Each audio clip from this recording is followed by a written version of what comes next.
turn the screen back on? Oh,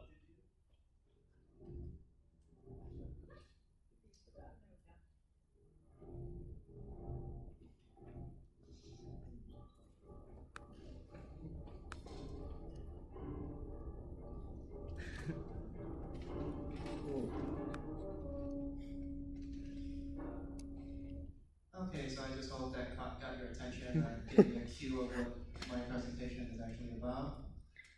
So, as you all know, what that music was from the movie Jaws. And you know that Jaws, the star of the movie, is, well, a giant man-eating shark.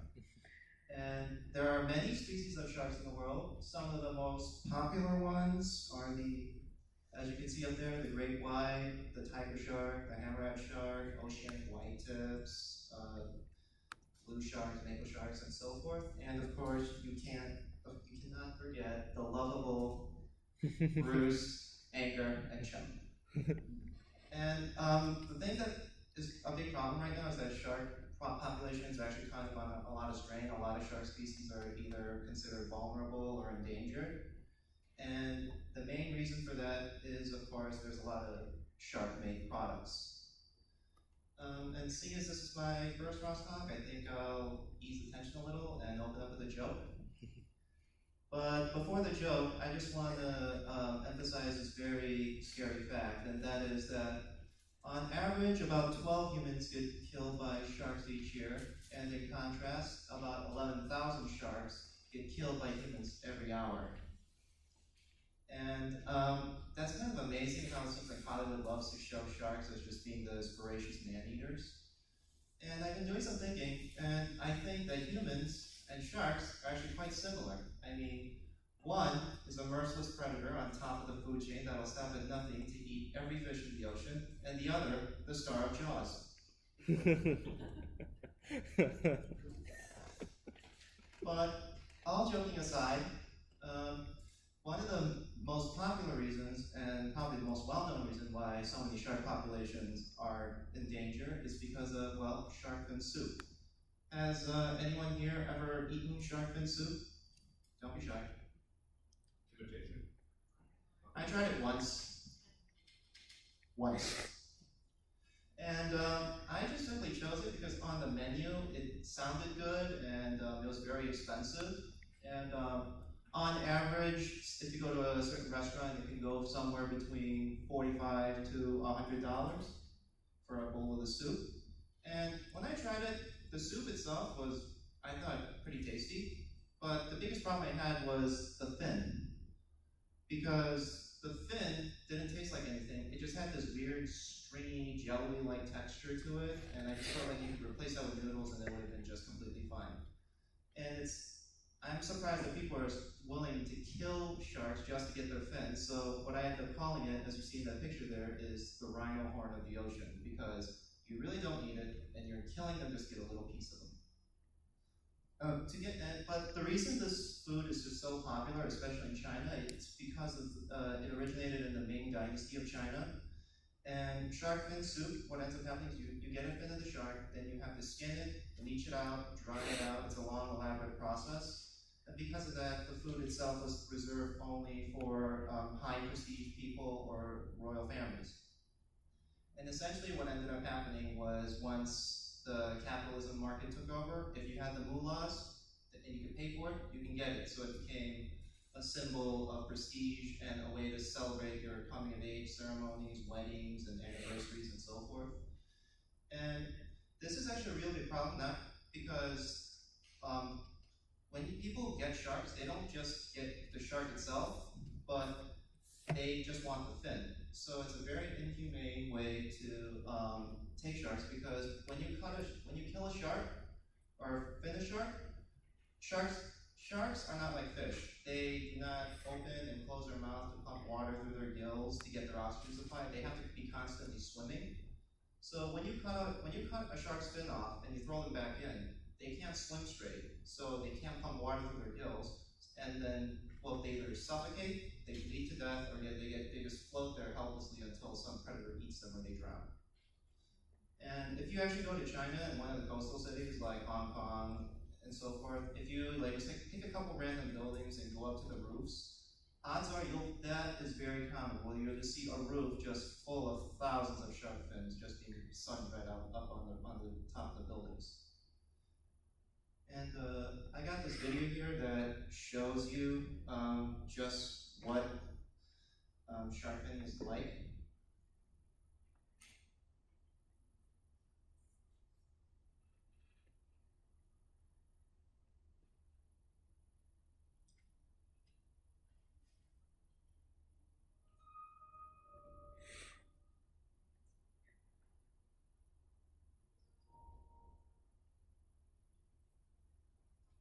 The volume's not working. You can kind of hear it if you turn up here. And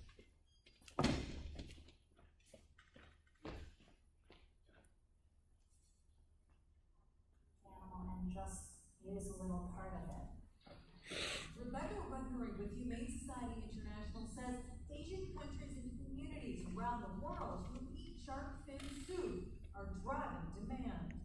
Their fins are cut off, including their dorsal fin and the back fin, and the side fins, pectoral fins, and even the tail. And the shark is thrown back into the water, often alive. Those sharks will die in the ocean soon after. And Gregory says it's not just cruel, it's bad news for all marine life. What you saw there, where that was I think a juvenile thresher shark, and they just tossed them back in. Some fishing industries do kill and take the whole shark, but in a lot of third world countries, sharks don't have a lot of demand on the market besides the fins, so they just see it as a real waste of taking the whole shark on the boat. So that's why so many sharks are just being thrown back in, because it's a waste of space to them. And there are other reasons why sharks are in high demand, and these are a lot less known. One reason, I don't really know how popular it is, but if you go to a fish market, you can see some for shark meat on sale. There's shark leather. Shark is actually used in energy drinks. And you guys, I'm pretty sure if you've been to port, you've seen shark souvenirs like the shark teeth necklaces. And the other ones are a bit more subtle, and people are not even aware of them, is shark cartilage pills. And that is actually used in traditional Chinese medicine, because it's believed that shark cartilage pills can help you with arthritis, hemorrhoids, and might even cure cancer. Another very popular reason for sharks is shark liver oil. And again, in Chinese medicine, it's believed to promote healing of wounds and relieve respiratory and GI problems. This is also used in vaccines to help increase their efficacy, and it's also found in preparation H. And shark liver oil is also found in a lot of cosmetic uses. It can be found in anti-aging creams, lotions, eyeshadows, lipsticks, and lip balm.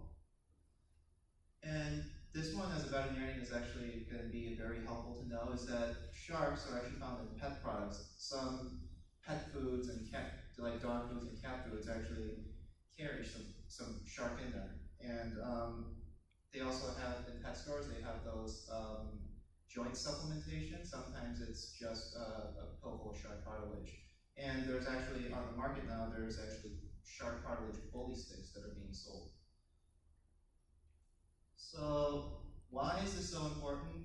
Why should we watch shark populations and take care of sharks? It's because we're just killing them by the millions, and the environment is just not sustaining them enough to replenish what we're taking, and that's sort of actually a big problem for most environmental issues. And sharks, they grow really slowly, and they mature very late. They tend to have long pregnancies, and they only give birth to a few young, and some don't even reproduce every year. Some takes about 1 to 2 years of break or so before they will actually get reproductively active again.